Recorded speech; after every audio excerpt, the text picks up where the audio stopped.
وداعيا إلى الله بإذنه وسراجا منيرا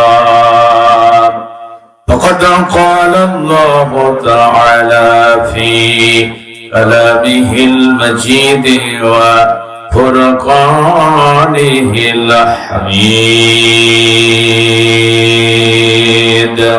شكرا لكم أعوذ بالله من الشيطان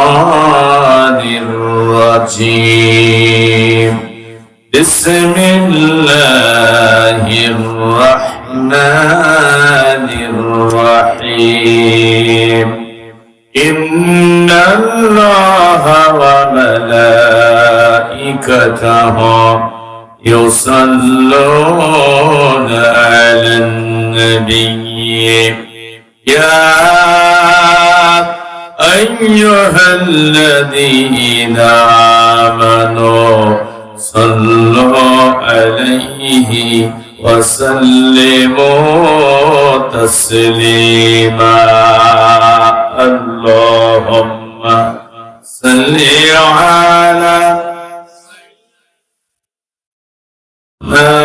مولانا محمد وعلى آل سيدنا مولانا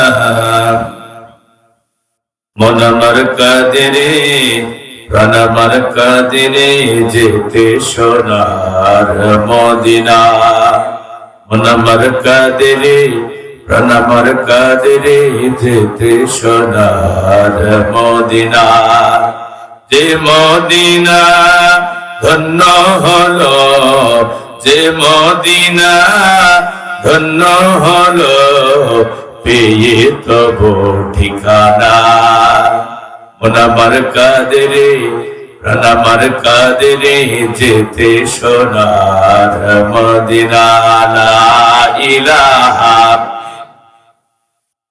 লা ইলাহা লা ইলাহা লা ইলাহা ইল্লাল্লাহ মুহাম্মাদুর রাসূলুল্লাহ ইন্নাল হামদুলিল্লাহ والصلاة والسلام على من لا نبي بعده ঐতিহ্যবাহী আমবাড়িয়া শিকিপাড়া জামে মসজিদের উদ্যোগে আয়োজিত এলাকাবাসীর সার্বিক সহযোগিতায় বাস্তবায়িত তৃতীয় বাৎসরিক মহাবিশ্বের মহাবিশ্বয় মহাগ্রন্থ কোরআনুল কারীমের মাহফিলের সম্মানিত শ্রদ্ধাভাজন সাহেব সদর আজকের মাহফিলের মুহতারাম মুকাররম মুআজ্জাজ সভাপতি এদেশের পতিত দশা আলেমে দ্বীন ইসলামী আন্দোলনের আকাশের এক উজ্জ্বলতম জ্যোতিষ্ক দিন কায়েমের নির্ভীক সৈনিক বিশিষ্ট ইসলামী চিন্তাবিদ শিক্ষাবিদ এই জনপদের অগণন তাওহীদি জনতার হৃদয়ের স্পন্দন আমার অত্যন্ত শ্রদ্ধাভাজন হযরতুল আল্লাহ মাওলানা মুহাম্মদ অধ্যাপক আব্দুর রহমিয়া আতানাল্লাহু উমরাহু বারাকাল্লাহু ফি হায়াতি আমরা সকলে বলছি আল্লাহুম্মা আমিন আজকের মাহফিলে আপনাদের সম্মুখে এতক্ষণ পর্যন্ত প্রাণবন্ত তাৎপর্যপূর্ণ জীবন্ত আলোচনা রেখে ধন্য করেছেন বক্তৃতা জগতের এক উজ্জ্বলতম ধ্রুবতারা গোটা দেশে কোরআনের মশালাতে যার নির্ভীক পদচারণা আল কোরআনের প্রাণবন্ত ধারাভাষ্যকার আমার অত্যন্ত হৃদয়ের মানুষ মুহতারাম মাওলানা আবুল বাশার আমরা আল্লাহর এই গোলামের জন্য কলিজা ভরে দোয়া করি আল্লাহ তার গোলামকে আমৃত্য ইসলাম প্রসারের কাজে কবুল করুন আজকের মাহফিলে মঞ্চে বসে আছেন আমবাড়িয়া গ্রামের কৃতি সন্তান বিশিষ্ট সমাজসেবক আল্লাহর দ্বীনের জন্য নিবেদিত প্রাণ আল্লাহর এক প্রিয় গোলাম আমার অত্যন্ত হৃদয়ের মানুষ আমার বড় ভাই জনাব আব্দুল সালাম আমরা ভাইয়ের জন্য দোয়া করছি আল্লাহ আমার ভাইকে ওমর ইবনুল খাত্তাবের মতো ইসলামের জন্য কবুল করুন আর জোরে বলুন আজকের মাহফিলের পরিচালক আল্লাহর দ্বীনের জন্য নিবেদিত প্রাণ আমার যিনি দাওয়াত দিয়েছেন এবং আমার সাথে নিয়মিত যোগাযোগ রক্ষা করেছেন আপনাদের এলাকার সকলে হৃদয়ের মানুষ, আমার ভাই মাওলানা আবু সাইম ভাই সহ মঞ্চে উপস্থিত উম্মতের শ্রেষ্ঠ সন্তান হযরত উলামায়ে কেরাম, স্বপ্নভূমিষ্ঠ তৌহিদি জনতার এক অংশ, পদ্মার অন্তরালে অবস্থানরত পরম প্রিয় শ্রদ্ধেয় মা এবং বোনেরা, আমবাড়িয়া গ্রামের গণ্যমান্য ব্যক্তিবর্গ, আশেপাশে গ্রাম থেকে কোরআনের মহব্বতে যারা ছুটে এসেছেন, আল্লাহর প্রিয় বান্দাগণ, পদ্মার অন্তরালে অবস্থানরত পরম প্রিয় শ্রদ্ধেয় মা এবং বোনেরা, প্রিয় এলাকাবাসী সকলকে আমি আবারও হৃদয় নিংড়ানো আন্তরিক সালাম, শুভেচ্ছা এবং মোবারকবাদ জানাচ্ছি। আসসালামু আলাইকুম ওয়া রাহমাতুল্লাহি ওয়া বারাকাতুহু। বিনীত মস্তকে হৃদয়ের সপ্তগুণ আবেগ অনুভূতি উজাড় করে শুকরিয়া আদায় করছি মহান রব্বুল ইজ্জাতুল জালালের দরবারে আনিশান, যিনি স্বাধীন উন্মুক্ত পরিবেশে ভয় সংখ্যাহীন চিত্তে কোরআনের কথা বলার পরিবেশ তৈরি করে দিয়েছেন। মনিবের কত দয়া, তিনি তৌফিক না দিলে আমরা কি এখানে আসতে পারতাম? কত মানুষ রাস্তাঘাটে বাজার ঘাটে এলোপাতাড়ি ঘোরাফেরা করছে, বন্ধুদের সাথে গল্পের আড্ডায় মত্ত আছে, ফেসবুক, ইন্টারনেট, টিভি, সিরিয়ালে কত যুবক জীবনের ব্যস্ততম সময় নষ্ট করছে। আবার কত মানুষ আহত, অসুস্থ, হাসপাতালের বিছানায় জীবন মৃত্যুর সন্ধিক্ষণে যন্ত্রণা বিদ্ধ সময় অতিবাহিত করছে। আমাদের রব আমাদের সুস্থতার নিয়ামত দিয়েছেন। দুনিয়ার সব কর্মব্যস্ততা পিছনে ফেলে আল্লাহর কোরআন শোনার জন্য আকাশের নিচে জমিনের উপরে সবচেয়ে দামি মাহফিল, এই মাহফিলের চেয়ে দামি মাহফিল পৃথিবীতে আর একটা পাওয়া যাবে? এই জান্নাতি মাহফিলে আমাদের রব আমাদের বসার সুযোগ করে দিয়েছে। আপনারা খুশি না বেজার? আমার জানা মতে আশেপাশে গ্রাম থেকে অনেক মানুষ এখানে এসেছে। আমার অনেক পরিচিত মুখ আমি দেখতে পাচ্ছি যারা বাইরের গ্রাম থেকে এসেছে, কিন্তু এই আমবাড়িয়া গ্রামের অনেক মানুষ এই মাহফিলে আসতে পারে না। আমি যতটুকু জানি যে এই গ্রামটা একেবারে ছোট না। এই গ্রামের সব মানুষ যদি এখানে আসতো তাহলে এই জায়গা কানায় কানায় পরিপূর্ণ হয়ে যেত, কিন্তু আমরা অনেকেই আসতে পারি না, আসলে আসতে পারবেও না, কারণ কোরআনের মাহফিলে বসার সৌভাগ্য সবার হয় না। রাসূলুল্লাহর বাড়ির পাশেই আবু জাহেলের বাড়ি। আল্লাহ পাক আমাকে দুচোখে দেখার সুযোগ দিয়েছে। আল্লাহ রাসূলের বাড়ি আর আবু জাহেলের বাড়ি একেবারেই পাশাপাশি। আল্লাহ রাসূলের শৈশব দেখেছে, কৈশোর দেখেছে, যৌবন দেখেছে। রাসূলুল্লাহর জান্নাতি কণ্ঠে আবু জাহেল কোরআনও শুনেছে। আপনারা বলেন তো ভাই, আবু জাহেলের ভাগ্যে কি কালেমা জ্বলেছে? হাবশী গোলাম বেলাল ইবনে রাবাহ ছুটে এসেছে, 1000 মাইল পথ পাড়ি দিয়ে পারস্যের সালমান ফার্সি ছুটে এসেছে। রাসূলুল্লাহর হাতে হাত থেকে কালেমা পড়ে ঈমানের রক্ত বিশীল পথের দুঃসাহসিক অভিযাত্রী হয়ে গেছে। ভাই সব এই জনপদের হাজার হাজার মানুষের ভিড় থেকে আমরা যারা কোরআন সুন্নাহর আলোচনা শোনার জন্য এই জান্নাতি সামিয়ানার নিচে বসতে পারলাম, জান্নাতি মাহফিলে বসতে পারলাম, এখানে বসতে পেরে আপনারা খুশি না বেজার? আমরা আমাদের রবের দরবারে শুকরগুজার হচ্ছি, সমস্যারে পড়ছি আলহামদুলিল্লাহ,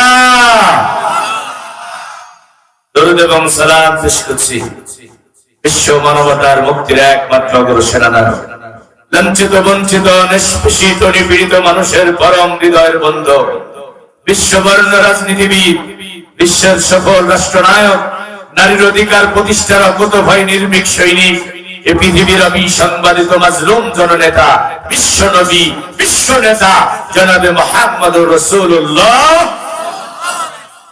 বিশ্ব নবী এমন একটি বর্বর অসভ্য আরব বেদুইন রাখাল জাতির বুকে আগমন করেছিলেন যে সমাজের মানুষগুলো খোদার যন্ত্রণায় পেটে পাথর বেঁধে থাকতো, কন্যা সন্তান হলে অকল্যাণ মনে করে জীবিত খবর দিয়ে দিত, যে সমাজে নারীদের ইজ্জতের কোনো গ্যারান্টি ছিল না, মানুষের জানমালের নিরাপত্তার কোনো নিশ্চয়তা ছিল না, মানুষের রক্ত নিয়ে হুলি খেলা যাদের নেশা এবং পেশা ছিল।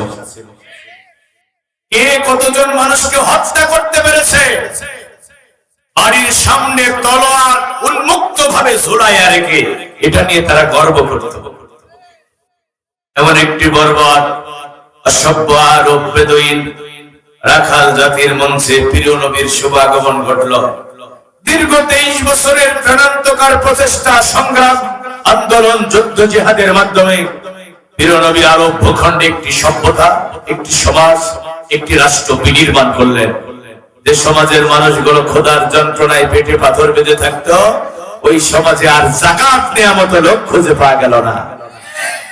ঘোষণা করা হলো, পাহাড়ের চূড়ায় চূড়ায় খাদ্য কণিকা বিছিয়ে দাও।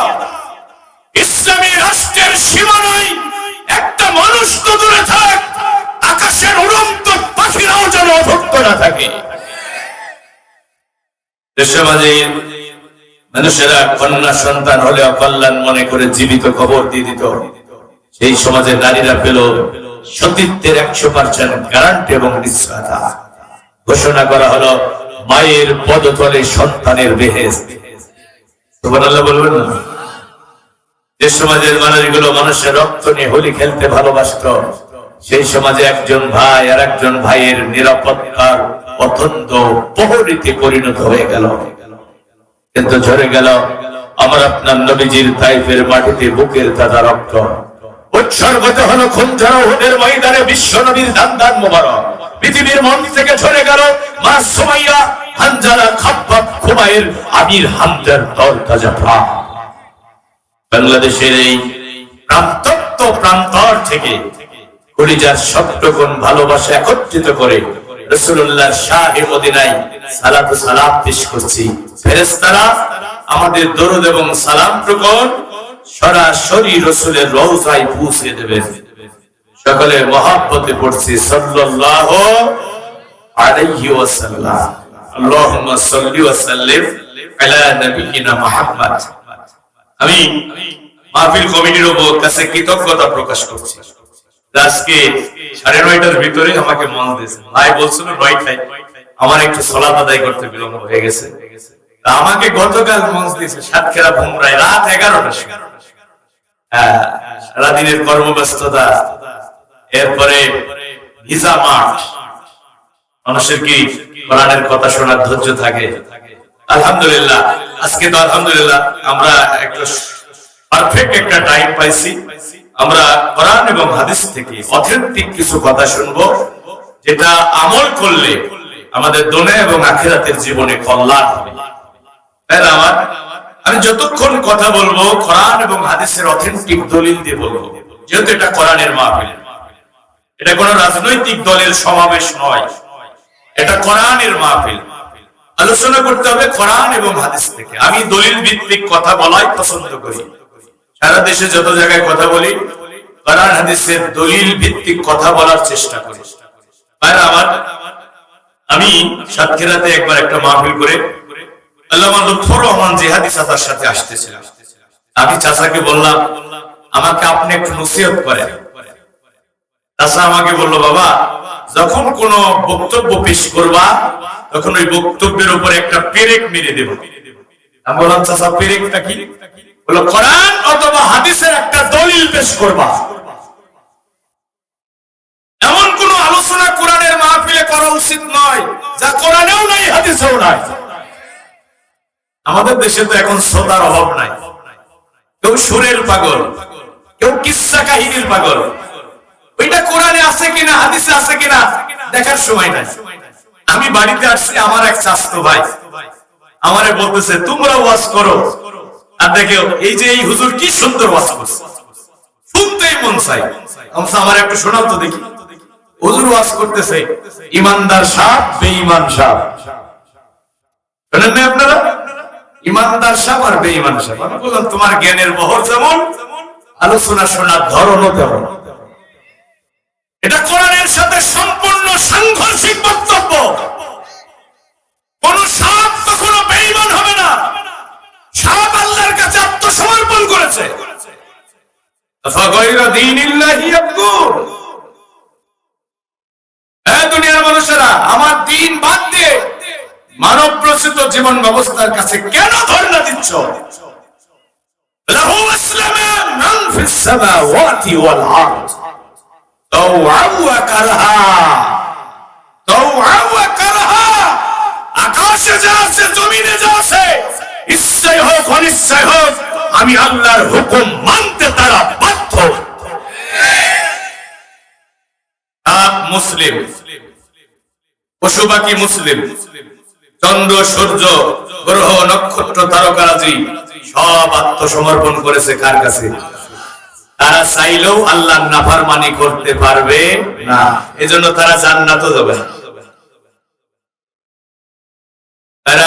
আমি আসার সময় আমার একজন বলতেছে, আয়েশা রাদিয়াল্লাহু তাআলা আনহার কাহিনী বলবেন। কোরআনের মাহফিল, কথা বলা উচিত ছিল যে হুজুর যতক্ষণ বলবেন কোরআন হাদিসের রেফারেন্স দিয়ে বলবেন। বক্তব্য কার বিপক্ষে গেল কার পক্ষে গেল এটা দেখার সময় আমাদের নাই। কোরআনের আলোচনা শুনে সবাই খুশি হতে পারবে না। আমি যখন দেশের পরিবেশ অত্যন্ত প্রতিকূল ছিল, তখনও যেভাবে জীবন বাজি রেখে আল্লাহর কোরআনের হক কথাগুলো দায়িত্বহীন কণ্ঠে সারা দেশে জাতির মানুষের সামনে তুলে ধরেছি, এখনো সেই একই ভাবে কথা বলছি। আমাদের চেহারার কোনো পরিবর্তন হয় না। বিগত দিনগুলোতে যেভাবে কথা বলেছি, আজকেও সেভাবেই কোরআন হাদিসের রেফারেন্স দিয়ে কথা বলবো। আজকের মাহফিলটা আমার আপনার জীবনের শেষ মাহফিল হয়ে যেতে পারে। আগামীকাল এমন একটা মাহফিলে বসতে পারবো এমন গ্যারান্টি এবং ওয়ারেন্টি আমাদের কারো কাছে কি আছে? জীবনের শেষ মাহফিল মনে করে আলোচনা শুনতে হবে। এখানে যারা বসেছেন, অনেকের মা নাই, অনেকের বাবা নাই, আপনজন বিদায় নিয়ে হাজার হাজার মন মাটি বুকে কবরে ঘুমিয়ে রয়েছে। আমি তো প্রায় মাহফিলে বলি, আত্মীয়স্বজন বিদেশে গেলে মোবাইল টেলিফোনে খোঁজ নেওয়া যায়, চিঠিপত্রের মাধ্যমে খোঁজ নেওয়া যায়, টেলিফোন টেলিগ্রামে খোঁজ নেওয়া যায়। জনম দুঃখিনী মা আর জনম দুঃখী পিতাকে ওই যে সাদা কাফনে জড়াইয়া চার বিহারার পালকিতে চড়াইয়া ঘুমন্ত কবরে চিরনিদ্রায় শায়িত করে রেখে আসা হলো। বাড়ির পাশে আমবাগানে, বাড়িবাগানে আব্বা ঘুমায়, আম্মা ঘুমায়, আপনজনেরা ঘুমায়। জীবনে একটা বারের জন্য খোঁজ নিয়ে জানা গেল না মা বাবা আপনজনেরা কবরে কি অবস্থায় রয়েছে। প্রিয় নবী বলেন, সমুদ্রের মাঝখানে ডুবন্ত মানুষ যতটা সহায়, কবরে শায়িত ব্যক্তি তার চেয়েও বেশি অসহায়। মৃত ব্যক্তির জন্য শ্রেষ্ঠ হাদিয়া হলো দোয়া। দোয়া। এরা বিদায় নিয়ে চলে গেছে, তারা বাড়ি চাই না, গাড়ি চাই না, দামি খাবারের বাইনা করে না, দামি পোশাকের আবেদন করে না, তারা একটুখানি দোয়ার কাঙাল, একটুখানি দোয়ার কাঙাল। বলেন তো মা বাবা আপন জনদের জন্য দোয়া করার দরকার আছে না? না, মা বাবা আপন জনদের জন্য দোয়া করা হবে। আবার আমরা যারা এই মাহফিলে বসে আছি, আমি হাসান আল মামুন থেকে শুরু করে আমার শ্রদ্ধাভাজন ভাই, ইসলামী আন্দোলনের সিংহ পুরুষ অধ্যাপক মাওলানা আব্দুর রব মিয়া ভাই থেকে শুরু করে আবু সাইম ভাই, আমার আব্দুল সালাম ভাই, এখানে বয়োজ্যেষ্ঠ বয়োবৃদ্ধ জ্ঞানবৃদ্ধ আল্লাহর বান্দা বসে আছে। আমরা কেউ কি বুকে হাত দিয়ে দাবি করতে পারবো যে আমরা জীবনে কোনোদিন কোনো গুনাহ করি নাই? আমাদের আমলনামায় গুনাহ আছে না? না, সবাই আমরা গুনাহগার, কারো গুনাহ কম কারো বেশি। বান্দা গুনাহ করতে পছন্দ করে, আমার আল্লাহ ক্ষমা করতে ভালোবাসে। রাত কবির হয়, দুনিয়ার অফিস আদালতের দরজা বন্ধ হয়ে যায়, একজনের রহমতের দরজা খোলা রয়। বলেন তো তার নাম কি? কেউ যেটা দেয় না সেটা দেয় কে? কেউ যেটা বোঝে না সেটা বোঝে কে? কেউ যেটা শোনে না সেটা শোনে কে? এমন আল্লাহ আকাশের নিচে জমিনের উপরে কি আর একটা পাওয়া যাবে? আল্লাহকে বলবো, আল্লাহ আজকে আমাদের জীবনের গুনাহগুলো মাফ করে দেয়া লাগবে, আমাদের মা বাবাকেও মাফ করে দেয়া লাগবে। এই আমবাড়িয়া গ্রামের আমবাগানে, বাড়িবাগানে, গোরস্থান ময়দানে যত মানুষ চিরদিনের জন্য বিদায় নিয়ে চলে গেছে, তাদেরকেও মাফ করে দেয়া লাগবে। এখন আল্লাহ যদি আমাদের সবাইকে মাফ করে দেয়, বলেন তো আল্লাহর কি কোনো ক্ষতি হয়ে যাবে? আবার আল্লাহ যদি গোটা মাহফিলটা ধরে প্যাকেট করে জাহান্নামের ভিতরে ফেলে দেয়, আমার আল্লাহর কি কোনো লাভ হবে? লাভও হবে না, ক্ষতিও হবে না। বরং আমার আল্লাহ বলেন, উদউনি আস্তাজিব লাকুম, কে আছো গোলাম, কে আছো, আমাকে ডাকো। ও গোলাম, আমাকে ডাকো, আমাকে ডাকলে আমি আল্লাহ তোমাদের ডাকে সাড়া দিয়া দেব। আদমের সন্তানেরা, লাউ বালাগাত যুনুবুকা আলাস সামাই সুম্মা ইস্তাগফারতানি গফারতু লাক আলা মা কানা মিনকা ওয়ালা উবালি ওয়ালা উবালি। আদমের সন্তানেরা, কত গুনাহ তুমি করেছো, তোমার গুনাহ যদি দুনিয়ার সীমানা পেরিয়ে আমার আকাশের জগৎকে স্পর্শ করে, আর এই অবস্থায় যদি তুমি আমার কাছে ক্ষমা চাইতে পারো, আমি আল্লাহ বলছি তোমাকে ক্ষমা করে দেওয়া হবে। আলামা কানা মিনকা, অবস্থা কি এটা আমি দেখব। ওয়ালা উবালি, আর তোমাকে ক্ষমা করতে গিয়ে আমি দুনিয়ার কোন মানুষের পরোয়াই করব না। যদি কাউকে ক্ষমা করে দেয়, আর কোন মানুষ কি আল্লাহকে বলতে পারবে, আল্লাহ তোমার বান্দা এত গুনাহ করেছে, কেন তারে ক্ষমা করলে? কথা বলার দুঃসাহসিকতা কি কারো আছে?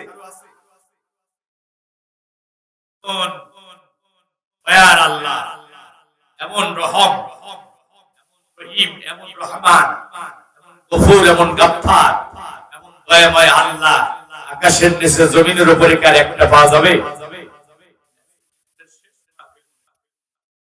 মোনাজাত করে আমরা বাড়ি ফিরে যাব।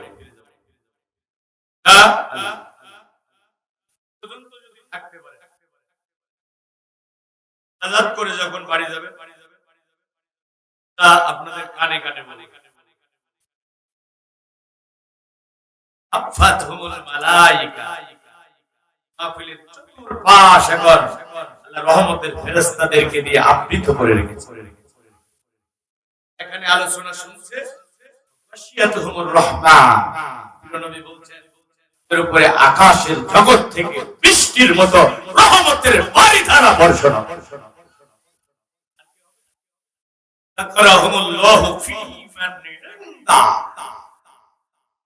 এখানে আলোচনা হবে আল্লাহর, এই আলোচনা যারা শুনবে তাদের আলোচনা হবে আরশে আজিমে।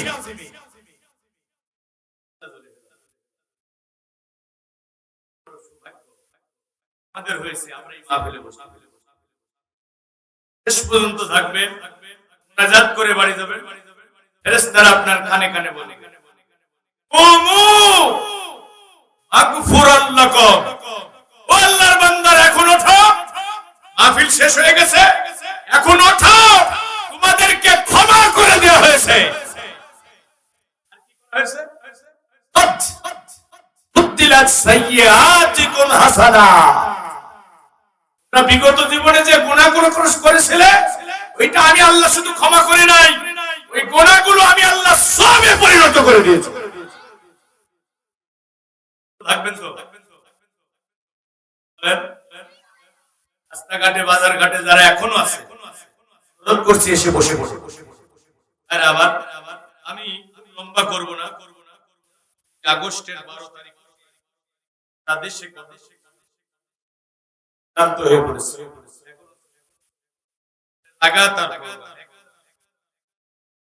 জন্য আমি মৌলিক কিছু কথা আপনাদেরকে বলতে। ভাই সব আপন ধরে আমার, আমরা জান্নাতে যেতে চাই কিনা? আওয়াজ দেব, হিম্মত সবকের নিয়ে আওয়াজ দেব, আমরা জান্নাতে যেতে চাই কিনা? অন্তরালে মা বোনেরা, তারাও জান্নাতে যেতে চাই, আমরাও জান্নাতে। জান্নাতে যার কামনা বাসনা অন্তরে না থাকলে এই মাহফিল আমরা বসতাম না। জান্নাতে যেতে হলে এই কোরআনে আল্লাহ 87 জায়গায় দুটি শর্তের কথা বলেছেন। নম্বর শর্ত হলো অবশ্যই তাকে ঈমানদার হতে হবে, আমলে সালেহ, নেক আমল করতে হবে। এই কথা আল্লাহ কোরআনে 87 জায়গায় বলেছেন। এবং নেক আমলের বিনিময়ে আল্লাহ জান্নাত দেবেন। মনোযোগ দিয়ে শুনুন। এই আলোচনার উপরে সোলার মডেল স্কুল থেকে আলোচনাটা মনোযোগ দিয়ে শুনুন।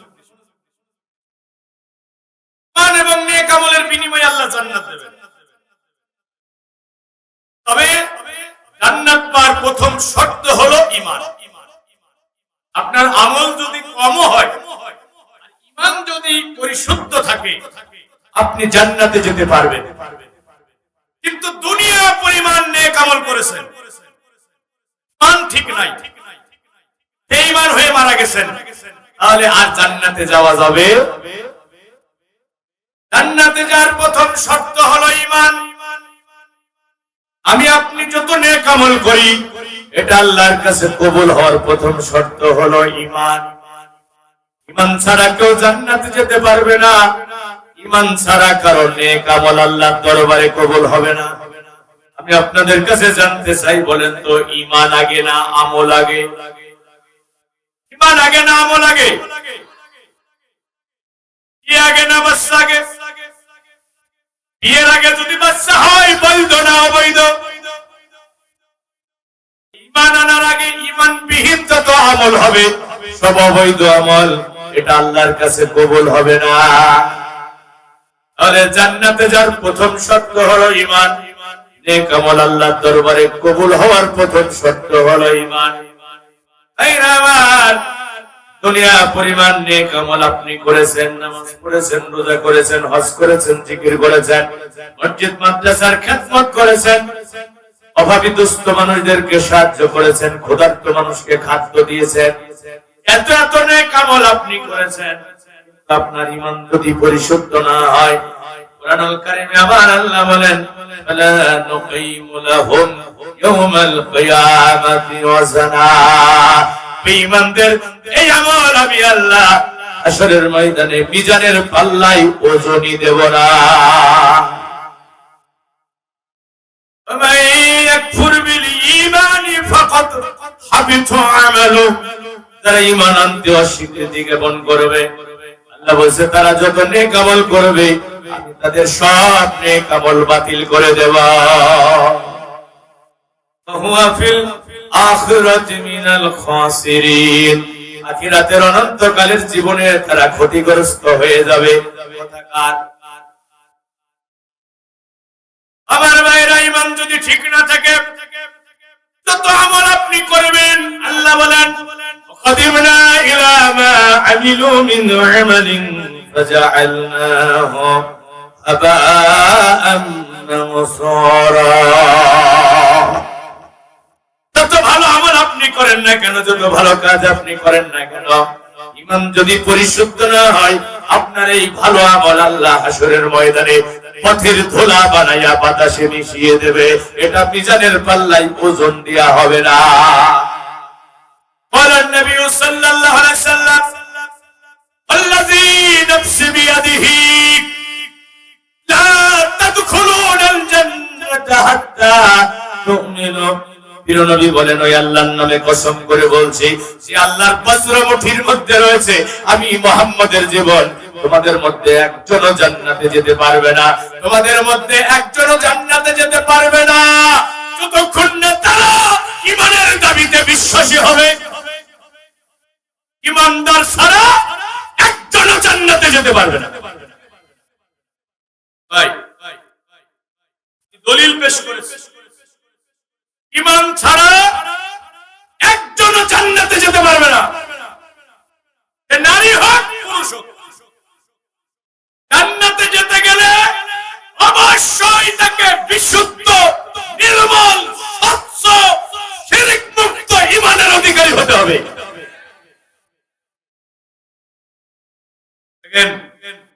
জান্নাত শুধুমাত্র ঈমানদারদের জন্য। তাদের জন্য হাশরের ময়দানে ঈমানদার ছাড়া যে কেউ জান্নাতে যেতে পারবে না। দলিল ছাড়া জমির দাম নাই, দলিল ছাড়া বক্তার বক্তৃতার দাম নাই। কিসসা কাহিনী আমি যে জানি না তা না, এমন চমকপ্রদ কাহিনী আমার জানা আছে। যদি বলা শুরু করি শেষ না হওয়া পর্যন্ত আপনারা ছাড়বেন না। কিসসা কাহিনী শুনে লাভটা কি? যদি আমি বেঈমান হয়ে জাহান্নামে চলে যাই। এদিকে একটা রাস্তা গেছে, দুর্ধর্ষ রাস্তা, এই রাস্তায় গেলে জানও যাবে মালও যাবে। আমি জানি এই রাস্তাটা খুবই বিপদ সংকুল। আমার একজন ভাই ওই রাস্তায় চলতেছে, আমার দায়িত্ব কি এই ভাইকে হাত ধরে পায়ে ধরে হলো ওই রাস্তা থেকে ফেরানোর চেষ্টা করা।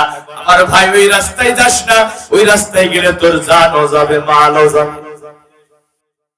জানার পরও যদি আরে না ফিরাই, না দেখার ভান করে আলেমের সাথে হাসরের ময়দানে আল্লাহ পাক রব্বুল আমিন ওয়ালা ইউকাল্লিমুহুমুল্লাহু ইয়াওমাল কিয়ামা, আমার মত এই আলেমের সাথে আল্লাহ হাসরের ময়দানে কোনো কথা বলবে না।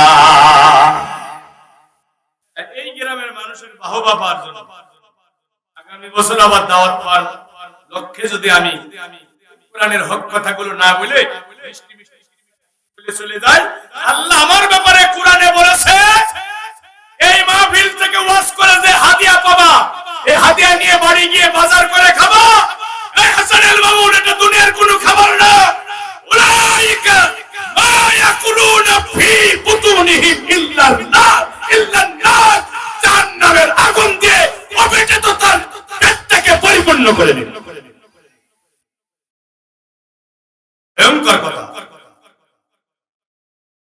এই আয়াত যেদিন আমি বলেছি, দুনিয়ার কোন বাতিল শক্তির পরোয়া করে না। তাকে গ্রেফতার করা হয়েছে মাহফিল থেকে, আর স্ত্রী সন্তানকে পর্যন্ত গ্রেফতার করা হয়েছে। 3.5 বছরের বাচ্চা তাকে হামলা করা হয়েছে। মাহফিল থেকে ফেরার পথে হত্যার উদ্দেশ্যে হামলা করেছে। আল্লাহর কসম, এতটুকু রাস্তা পরিবর্তন করে না। দৃঢ়ভাবে বিশ্বাস করি মৃত্যুর ফয়সালা হয় আকাশ থেকে, জমিন থেকে নয়। তোর সময় যখন হয়ে যাবে, রাতের বেলা বিছানায় ঘুমাবো, সকালবেলা ওঠার সুযোগ হবে না। কোরআনের কথা বলতে গিয়ে যদি মরণ হয়, এর চেয়ে বড় সৌভাগ্য আর কিছু হতে পারে না। আরে ভাই, যত বড় পীর বুজুর্গ দরবেশ হোক না কেন, স্বাভাবিক অবস্থায় যদি বিছানায় পড়ে থেকে মারা যায়, তার লাশ থাকবে কবরে, ও চলে যাবে ইল্লিনে অথবা সিজ্জিনে।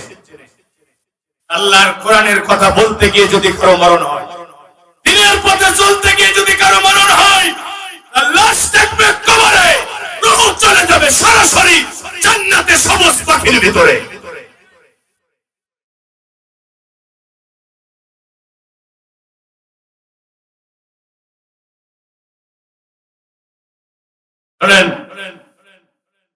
ইমানদার ছাড়া কেউ জান্নাতে যেতে পারবে?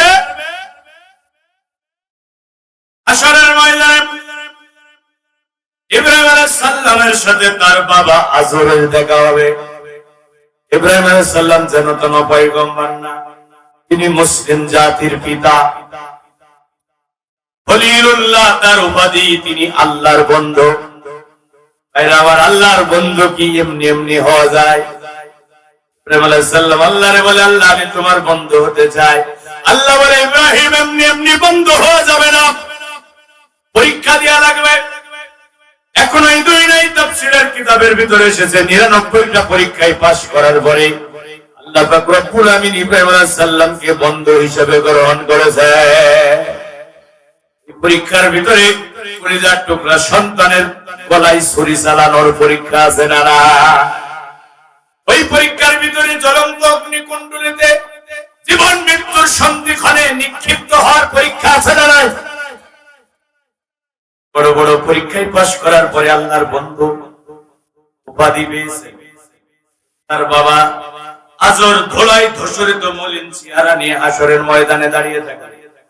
ইব্রাহিম আলাইহিস সালামকে দেখার সাথে সাথে বাবা আজর বলবে, কলিজার টুকরা সন্তান, আজকে তুমি আমারে বাঁচা। বুখারীর বর্ণনায় হাদিসে এসেছে। অথচ ইব্রাহিম আলাইহিস সালাম দুনিয়াতে বাবাকে কতবার ঈমানের দাওয়াত দিয়েছে, কতবার তাওহীদের দাওয়াত দিয়েছে, মূর্তি পূজা ছাড়ার জন্য বলেছে। বাবা দাওয়াত কবুল করে নাই, বরং ইব্রাহিম আলাইহিস সালামের সাথে তার বাবা আদরের দুনিয়াতে শেষ কথা কি ছিল সেটা আল্লাহ কোরআনুল কারীমের বুকের ভিতরে কোট করে আমাদের জানায়া দিয়েছে।